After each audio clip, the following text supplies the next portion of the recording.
Video में discuss करने जा रहे हैं last topic determination of income employment chapter का। जी, measures to control excess demand और एक्सेस सप्लाई की हम बात करें। बेसिकली हम कौन कौन सी मेजर्स का यूज़ करेंगे जिसके भी यहाँ पर हम कंट्रोल कर सकते हैं इन्फ्लेशन को और डिफ्लेशन को। आइए डिस्कस करते हैं। सबसे पहले बात करें एक्सेस डिमांड के रिगार्डिंग हम बात कर रहे हैं। एक्सेस डिमांड में दो चीज़ें आती हैं, एक होती है आपकी फिजिकल पॉलिसी, एक होती है आपकी monetary policy. Basically physical policy वो पॉलिसी होती है जहाँ पे गवर्नमेंट की रिसिप्ट्स की बात की जाती है, इनकम की बात की जाती है, वो अमाउंट की बात की जाती है जो उसको रिसीव होता है, यानी एक्सपेंडिचर इनकम रिलेटेड बात करते हैं फिजिकल पॉलिसी।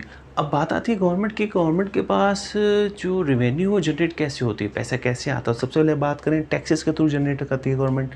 अच्छा, तो फिजिकल पॉलिसी में अगर हम बात करें with the help of physical policy कैसे कंट्रोल करेंगे एक्सेस डिमांड को। जी, आप टैक्सेस को इंक्रीज़ कर देंगे। अगर आप टैक्स रेट को इंक्रीज़ कर देंगे तो इससे क्या होगा, टैक्सेस महंगे हो जाएंगे, टैक्सेस ज़्यादा हो जाएंगे, जिससे लोग जो परचेजिंग पावर है लोगों की वो कम हो जाएगी। ठीक है।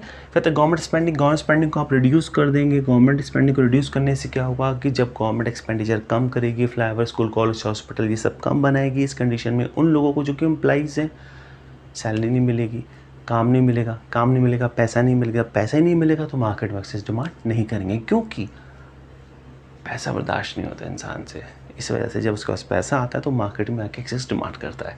डेफिसिट फाइनेंसिंग मतलब प्रिंटिंग ऑफ नोट्स। इसका मतलब होता है प्रिंटिंग ऑफ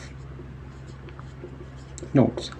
अगर हम बात करें प्रिंटिंग ऑफ नोट्स की तो बेसिकली क्या है कि नोट कम छापेगी गवर्नमेंट। जब सर्कुलेशन ऑफ मनी कम होगा, पैसा कम होगा तो खुद ब खुद एक्सेस डिमांड आपकी बैलेंस हो जाएगी। पब्लिक बोरिंग, पब्लिक से पैसा उधार लिया जाए। अब पब्लिक से पैसा उधार क्या घर आएगी? नहीं, पॉलिसीज़ कंडक्ट की जाए, मोटिवेट किया जाए लोगों को कि भाई आप हमारी कंपनी में इन्वेस्ट करो, गवर्नमेंट कंपनी में इन्वेस्ट करो। सरकार के पास जब पैसा आएगा तो आपका पैसा अगर गवर्नमेंट के पास है तो उस कंडीशन में कभी भी आप एक्सेस डिमांड फिर नहीं करेंगे। फिर आता है मॉनेटरी पॉलिसी वो पॉलिसी होती है जो सर्कुलेशन ऑफ मनी से रिलेटेड होती है कि मनी में किस तरह से सर्कुलेशन होता है, चाहे वो क्वान्टिटेटिव हो क्वालिटेटिव हो, उसकी रिगार्डिंग हम बात करते हैं। नेक्स्ट हम बात करते हैं दो चीज़ें आती हैं इसकी, टू इंस्ट्रूमेंट्स आते हैं, एक आता है क्वांटिटेटिव, एक आता है आपका क्वालिटेटिव। क्वांटिटेटिव वो होता है जिसको आप काउंट कर सकते हैं, जबकि क्वालिटेटिव होता है जिसे काउंट नहीं कर सकते। बात करते हैं सबसे पहले कि रेट को टू पार्ट्स में डिवाइड किया, बैंक रेट और रेपो रेट। बैंक रेट वो रेट होता है जो कि लॉन्ग रन के लिए आरबीआई जिस रेट पर सैंक्शन करता है लोन, जबकि रेपो रेट वो लोन होता है जो शॉर्ट रन के लिए किया जाता है।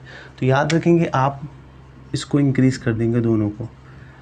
बैंक रेट महंगा हो जाएगा, लोन महंगा हो जाएगा। जब लोन महंगा हो जाएगा तो वही लोग लोन लेंगे जिन्हें एक्चुअल में नीड है, जिसकी वजह से एक्सेस डिमांड आपकी बैलेंस हो जाएगी। After that open market operation में सिंपल होता है।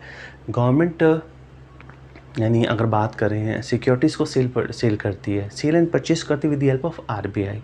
यानी गवर्नमेंट की जो सिक्योरिटीज़ होती है, अब गवर्नमेंट की सिक्योरिटीज़ क्या होती हैं, मैं सिक्योरिटी गार्ड्स की बात नहीं कर रहा, मैं बात कर रहा हूँ यहाँ पे शेयर्स की, बॉन्ड्स की, डिबेंचर्स की। तो जब government company shares, debenture, bond को सेल परचेस करती है मार्केट में, से ओपन मार्केट कहते हैं ना। ओपन मार्केट ऑपरेशन में क्या होगा, इस कंडीशन में आप यहाँ पर सेल करेंगे। जब सिक्योरिटीज़ को सेल करेंगे तो लोगों के पास ऑप्शन आएगा इन्वेस्ट करने का। तो बेटर ऑप्शन ये होता है कि आप पब्लिक सेक्टर में इन्वेस्ट करो, क्योंकि हमें फ्रॉड के चांसेस नहीं होते। तो उस कंडीशन में क्या होगा, आप सेल करेंगे, सेल ऑफ सिक्योरिटी को सेल कर देंगे।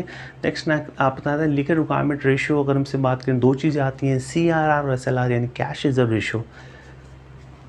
कैश रिजर्व रेशियो को आप इंक्रीज़ कर देंगे और SLR को भी इंक्रीज़ कर देंगे। नाउ डिस्कस करते हैं CRR होता क्या है। जो amount in form of cash RBI के पास डिपॉजिट करना पड़ता है कमर्शियल बैंक को, उसको आप CRR कहते हैं।